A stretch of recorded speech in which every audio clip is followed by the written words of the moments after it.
Now look at what's going on right now. We're in Millennium Square. I'm trying to remain cool. If I told you I was really sweating, that would be an underestimation of what I feel right now. You're okay, he's fine. Oh, good. This is the Really Reptile Roadshow. Brings people closer together. This is Joss. Joss isn't the snake, Joss is the handler. It's perfectly safe, actually, although I'm a bit nervous. That's because I'm just scared of snakes. There is absolutely nothing to be worried about with these ones. These are called reticulators, okay? And Joss can explain what that means.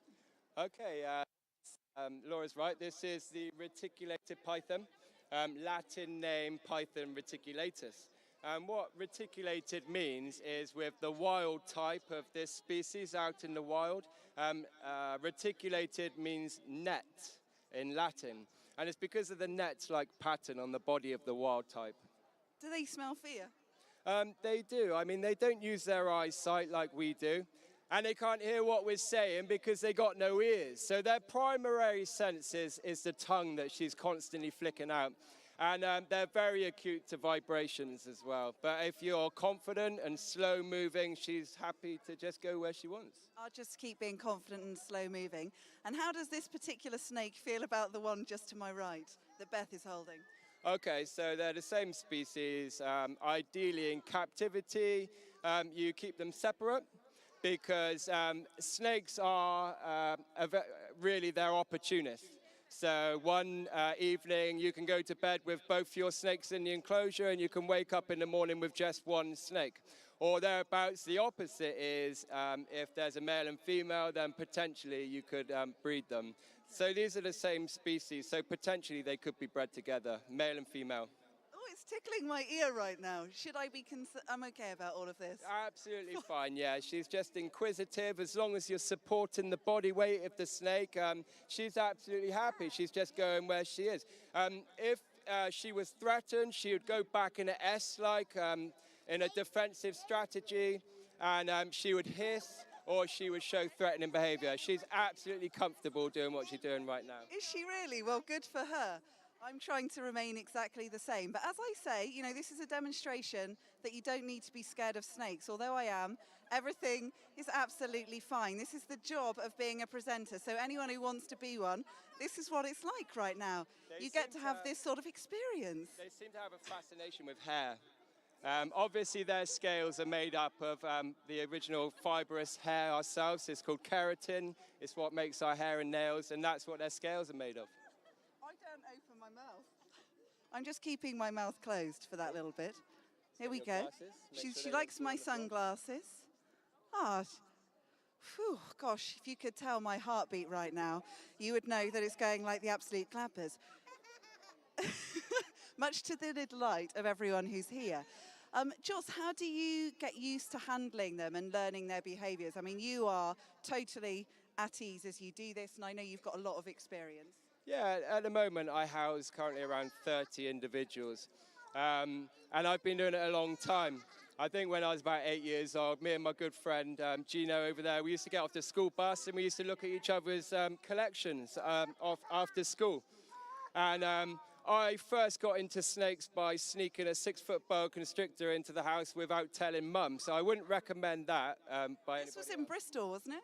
Born and bred in Bristol, lived at the top of Pigsty Hill for 34 years before spending a couple of years in Africa, out in the jungle. And now I'm currently in the Brecon Beacons. And you do the Really Reptile Show, don't you? Yeah, it's a project I created back in 2013. I was struggling finding employment in the world of conservation, and I thought, you know what, I'm just going to start something myself. Okay. How do you keep these two then when they're at home? What do they live in? Okay, obviously being cold-blooded as opposed to us, we're all regulating our temperature due to what we eat for breakfast and lunch. These guys have to work a little bit harder. They're relying on the external environment to keep themselves warm. So with captive animals, you have to define their conditions. And you do that by regulating heating on habitats. And what kind of things do they like to have for their breakfast or for their lunch? Very good question. So they'll sit there and they'll wait indefinitely, where the saying, patience is a virtue, is very true with these guys. And once a week, I'll offer them a rodent, either a mouse or a snake. And then you'll see the lightning reflex as opposed to the slow motion now, one extreme to the other. They'll tag the prey, they'll wrap around it, they'll make sure it stops breathing, then they'll uncrawl and they'll just relax and slowly take their time to take the prey down.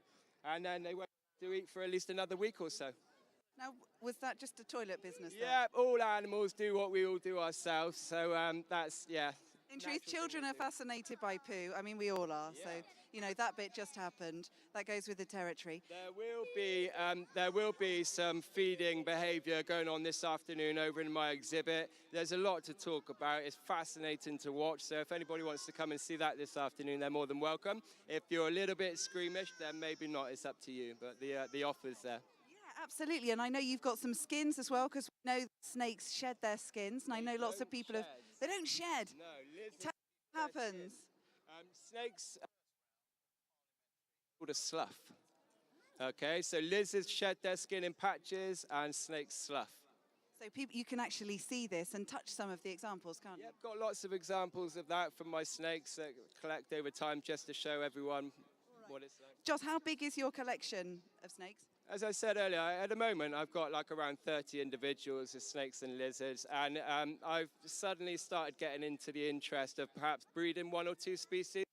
So we have eggs, we have beautiful white pearls in the incubator at home, so I think the collection is going to expand sometime. Okay, thank you so much. We're going to let them go back into their home. I think they've been amazing to see. So many of us here. Anyone ever got this close to a snake before? Yeah. You have? I have. But lots of you haven't ever seen I've had them. one round my neck in school.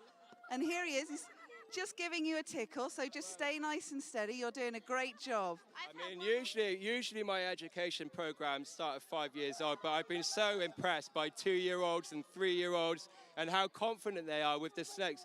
So nice, slow movement, nice confidence, and just let her go where she wants to go. She doesn't like her head being touched or her tail, but the body's fine, and all you're doing is supporting the body.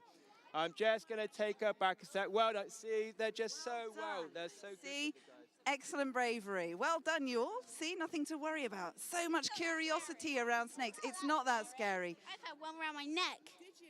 Yeah, in my school. Well, you know, you can go and see Joss and his team, and then you can take a look at some of the other things. How did that feel to go across your arm?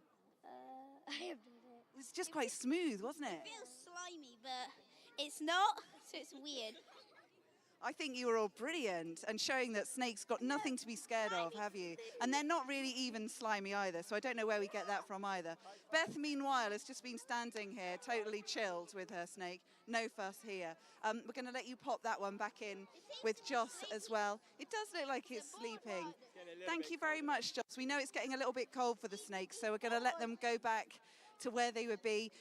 Joss, you're just around the corner, aren't you, from Millennium Square as well, so people can come and see you, just not far from the food. Take a look. You'll know as soon as you see him because he's got the snakes. There we have it. If you've got any pictures of that, by the way, I'm just thinking, or anything else that you've seen here at the Festival of Nature, you could share them on social media. It'd be brilliant if you did. We're at Fest of Nature. We're on Twitter, we're on Facebook, we're hashtag FON. Do share some of your pictures. Let us know what you think. Also, Can I advertise my social media page and my website too? Just type in Really Reptile Roadshow. Any additional support I'm very grateful for. and any questions you might have as well. Joss is brilliant. He really knows his stuff and can help answer your questions. So thank you, one and all.